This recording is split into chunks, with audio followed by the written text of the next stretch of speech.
Amid all of the weird authoritarianism we're seeing, this story may be one of the stupidest things I have ever seen. But maybe I should take that back a little bit. It's actually a very serious conundrum, but one thing they probably shouldn't do is take away the kids of doctors.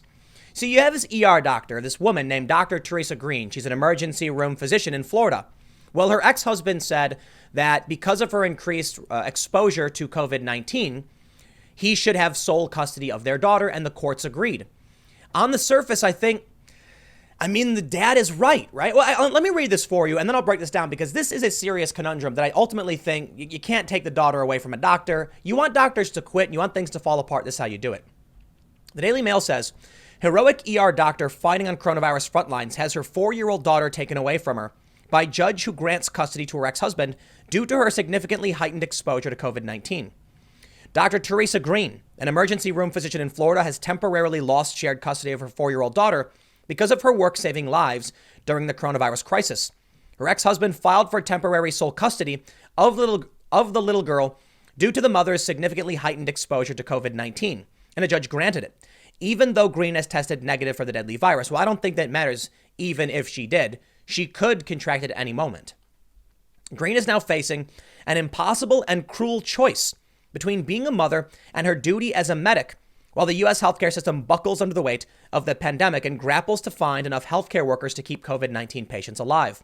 She said, "I can't come home and hug my daughter. We're there on the front line. We're risking our lives, and to take our children away from us, I just think is so cruel." She said it was discriminatory against healthcare workers who are divorced or sole carriers. "How can you tell me, because I'm divorced, that I can't come home?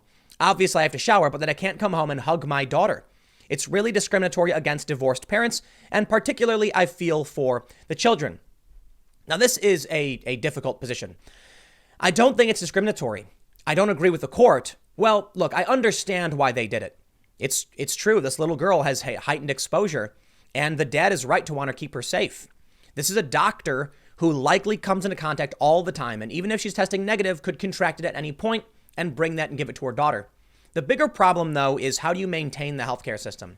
If you start taking away the children of medical workers, I assure you they will all quit. Let me ask you a question. If you were given the choice between your kid or your job, which would you pick? I'm willing to bet most people would say their kid. Now, look, I know there's stories of like the dad who worked too much and didn't see his kid enough, but I'm talking about the courts taking your kid away. Most people would say, fine, I'll quit. I'll not go to the hospital ever again. Congratulations. Now we have no doctors. This is one of the more egregious affairs in the whole escalation of authoritarianism. Literally taking away a doctor's child. I understand that some people might agree with it, and maybe you do. Maybe I'm wrong on this, but I certainly think if you keep doing this, you will see a complete and total collapse. But there are other factors here that I want to get to as well. Let me conclude the story, because you've gotten the gist of what it's about. We can argue whether or not it's the right thing or the wrong thing. They go on and talk about all these different issues pertaining to coronavirus. They say, I'm not going to read this. This story goes much more in depth, even outside of the doctor. What I want to point out, once again, as I often do, is the dystopian rise that we've been seeing. And this is just another story in it. I watched a viral video on Twitter recently of some dude minding his own business in the UK, and the cop coming and seemingly cuffing and arresting him. Why? Because he was standing outside of his house. I kid you not. It's like these cops are bored. Or some people think something else is happening. I don't know. Sky News says, police are turning parts of the UK into dystopia after prosecuting shoppers and people driving due to boredom. Who cares if you're driving around? There was a video that went viral of some people having a drive-through Easter ceremony in their cars, and the cops lined up and were blocking the parking lot. I don't know exactly what happened, but what do you think is going to happen if you keep doing this stuff? Arresting people walking around, taking their kids away. If you want to break the system and tear it to shreds, keep doing what you're doing. Maybe that's what they want. Maybe they want it all to collapse, and they can blame the coronavirus for it. Sky News says, police have been accused of overreaching their powers in the wake of new coronavirus legislation after one force said it was prosecuting people for activities including driving due to boredom and going to the shops with other members of the same household. Legal and human rights experts described Warrington's police actions as dystopian after officers opted to summon people to court for supposed offenses such as returning from parties, with critics arguing the measures were not justified by the new legislation and risked harming the ongoing efforts to combat the outbreak. It comes after other forces faced criticism for using drones to monitor people out for walks in public and erecting roadblocks to stop drivers heading to tourist attractions. Now, I know most of you are probably sitting there saying, Tim, we know the UK is a nightmare dystopia. Don't you know about Count Dankula? Oh, we all love Count Dankula, the comedian who got arrested for making a stupid joke on YouTube. I don't mean stupid as in it was bad. It was a really funny joke. I mean, it was stupid as in it was not the most important thing in the world, nor was it actually hate speech. They said it was. They arrested the guy. The UK is supposedly in front of us. They often talk about how things that happen in the UK end up happening in the US. That's why I highlight this. We are seeing a woman in Florida have her kid taken away for practical reasons, but it's still horrifying, right? I mean, people will just flee. They'll say, I'm not going to stick around. You can't take my kid from me. In the UK, it's much worse. I mean, it's actually kind of bad here too. We saw that video of some dude running on the beach and the cop chases after him. The dude paddle boarding in California, getting arrested. Yeah, we're dealing with much of the same things. In the UK, it seems much more egregious. There are stories of cops driving around using their bullhorn, yelling at people to leave or face arrest. In New York, apparently, drones are flying around with loudspeakers. You know, at the very least, I can say the nightmare dystopia is much more boring than I thought it was going to be. But yeah, this is it. So maybe you're tired of me talking about these stories, but I'll tell you what, I'm not gonna, because this is. I'll do what I can to resist the rise of authoritarianism to the best of my abilities, which includes highlighting these stories. They say Warrington police said 6 people have been summoned for offenses related to the new coronavirus to protect the public. According to a statement posted by the force on social media, these purported offenses included one person out for a drive due to boredom, people returning from parties, and multiple people from the same household going to shops for non-essential items. Absolutely insane.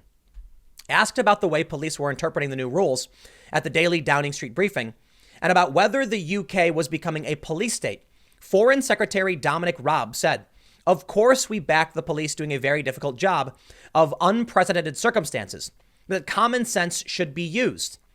Jules Carey, a human rights lawyer and partner at Bindham's LLP, told Sky News the government legislation under the health protection regulations of 2020 indicated any offenses would be punishable by fixed penalty fines. By referring to summonses, they appear to be suggesting they will be dragging people into criminal court for this. Not only does this use up court space and general resources at a time of national crisis, but things are already stretched. But it also criminalizes people unnecessarily. These measures were brought in to protect civilians, and they should certainly be used as far as is reasonable and proportionate. But the police need to get it in their heads that these powers are fundamentally being introduced to help ensure that we as citizens are safe. This kind of thing is contributing to this dystopian sense of society where we risk adding significant mental health concerns on top of the existing fears around our physical health. It is very important that the police retain public trust as we face this crisis, but overzealous actions such as these, along with the use of drones and roadblocks, will call into question the integrity of the police, and they will rapidly lose credibility. Thank you. 100%. And that goes for the US, not just the UK. Sky's policing analyst Graham Whetstone said, "Obviously, police should use any powers proportionately and reasonably, but that is based on the circumstances and on occasions the reaction and attitude of those involved. The official guidance from the National Police Chiefs Council is for officers to engage, explain, and encourage people to go home, but that relies on a common sense response from the public and accepting any advice from the officers." I'm sorry, man. If someone's giving you the business, you just be nice and you ask nicely. But too many of these cops have a chip on their shoulder and say, "Hey, I told you, you got to do this. You don't do that to me. I'm a cop. You got to listen and do what I say." Ugh. And then they break social distancing to enforce a rule that's not even, well, at least here, I guess it's enforceable in the UK. He said the guidelines could have been clearer about what constitutes essential items in journeys, as there appears to have been some misunderstanding. He also said that many officers had received no training on how to interpret the new rules apart from a 20 to 30-minute distance learning package. Mr. Whetstone added, "In the vast majority of cases, police are applying them to the best of their ability and knowledge, but it would appear that in some isolated instances, they may have been overzealous in their interpretation of what the government directed." You know what, man? That will always be the case. You know what's really good about you? There's a light at the end of the tunnel. We can see how police respond to these authoritarian measures. which should tell you they don't work because they interpret them in stupid ways that are counterproductive. You want people to not to break social distancing because they can get sick. Well, if the cops are walking up to people and grabbing people for stupid reasons, your rule isn't working. The authoritarianism doesn't work. The best thing you can do is tell people to do this and not go around arresting them and having cops yell at people. Because in the end, all you'll get is a bunch of police going around breaking the rules for the point of trying to stop. You know what, man? I'm hoping that when this is over, this comes to an end. I won't be surprised if it sticks around, though. I guess we can only wait and find out. I got one more segment coming up for you in a few minutes, and I will see you all shortly.